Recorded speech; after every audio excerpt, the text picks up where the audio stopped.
Now we're going to enter a very exciting chapter of the book of Acts. Wow, this chapter 2, it says here the Holy Spirit comes at Pentecost. And that will only tell you about the incident. I like to think of chapter 2 as the birth of the church. The day the church was born on earth. All right? The birth of the church in Jerusalem. When the day of Pentecost came, all the believers were gathered together in one place. How many believers were there at that time? 120. We just read it in the other section. Which is this one place where they were gathered together? The upper room where they had been praying. And this is the day of Pentecost. Now, you know the word Pente. P-E-N-T-E comes from the Latin word. What is a pentagon? A five-sided figure. So penta refers to 5.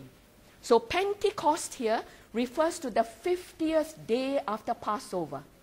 You look at note A. The festival was celebrated on the 50th day after Passover. Leviticus 23, verses 15 to 16. Pentecostus being the Greek word for 50th. Among the Hebrew and Aramaic speaking Jews, it was known as the Feast of Weeks, Deuteronomy 16:10, the Feast of Harvest, Exodus 23:16, or the Day of First Fruits, Numbers 28:26. So 50th day after Passover. In our calendar, when is Passover? When is Good Friday going to be this year? March 21st. March 21st is Good Friday this year. All right? So Good Friday was the day Jesus died on the cross. And his body had to be taken down from the cross before Passover set in, before the Passover Sabbath set in.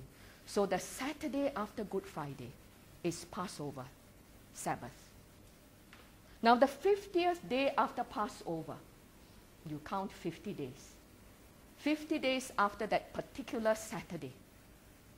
On which day of the week is Pentecost? How many days are there in a week? That one you must be able to answer me. Okay, now, so 7 days, 7 weeks would cover 49 days. So Sunday to Saturday would be a full 7-day week. So the 50th day will be a Sunday. Pentecost fell on a Sunday. 50 days after Passover Sunday. And this year, if Good Friday is on the 21st of March, Passover Sabbath is 22nd of March, and Pentecost will be the 11th of May. Sunday, 11th of May for this year. All right, 50 days after. When is Ascension Day? Ascension Day was how many days after Passover? 40 days. Jesus was with his disciples 40 days before he ascended up to heaven. Now I looked up the calendar, and Ascension Day for this year is the 1st of May. It's 10 days before Pentecost. Pentecost is 11th of May. So 10 days before that is the 1st of May. And that is not a Sunday. Jesus didn't ascend to heaven on a Sunday. 40 is not a multiple of 7. Not near multiple either. All right? So you look up your calendar. We're going to have a holiday on the 1st of May. Jesus' Ascension Day is a holiday this year. All right? So, you see, when we read, we want to make it applicable to our day that we live in. When did these things happen? So when you think of Pentecost being the 11th of May, you can understand then that it is the beginning of the harvesting season. They have planted their fruits and they're going to begin the harvest. So Pentecost was known as the Feast of the First Fruits. We read that just now. The Feast of Harvest, the Day of First Fruits. So the day when fruits begin to ripen, and the Jews would then collect the first fruits and bring it to the Lord. All right? Now they were together in this place And suddenly there was a noise from the sky, which sounded like a strong wind blowing, and it filled the whole house where they were sitting. Or shall I read it again?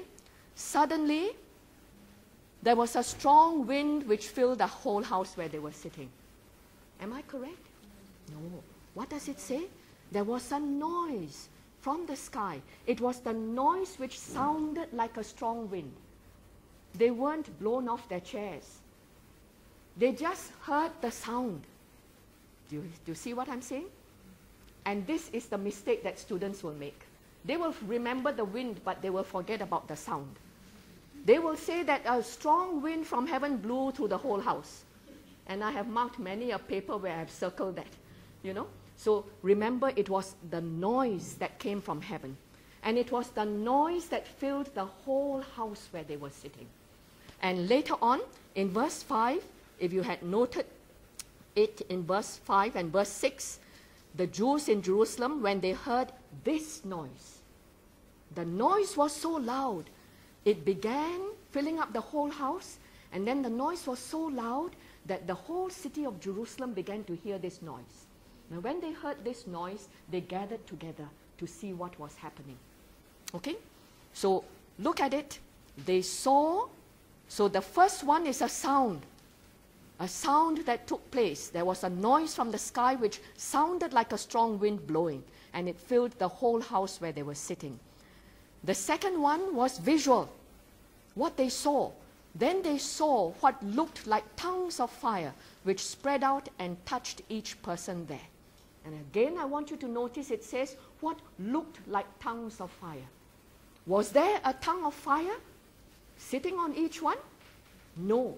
There was something that looked like a tongue of fire.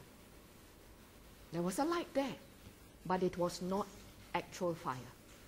Something that looked like tongues of fire, like a flame, which spread out and touched each person there. And they were all filled with the Holy Spirit and began to talk in other languages as the Spirit enabled them to speak. So there are 4 definite things that happened on the day of Pentecost. The first one is the noise that came from the sky. The second is what looked like tongues of fire distributed and resting on each disciple. Thirdly, they were filled with the Holy Spirit. This was in fulfillment to the promise that Jesus had given them. And fourthly, they began to speak in tongues. They began to speak in other languages as the Spirit enabled them to speak. So all of a sudden, from this group of 120 disciples, they weren't just speaking their own Aramaic dialect. They began to speak in all the different languages. And we're going to look at how many different languages. There are at least 15 different languages that they spoke in. All right?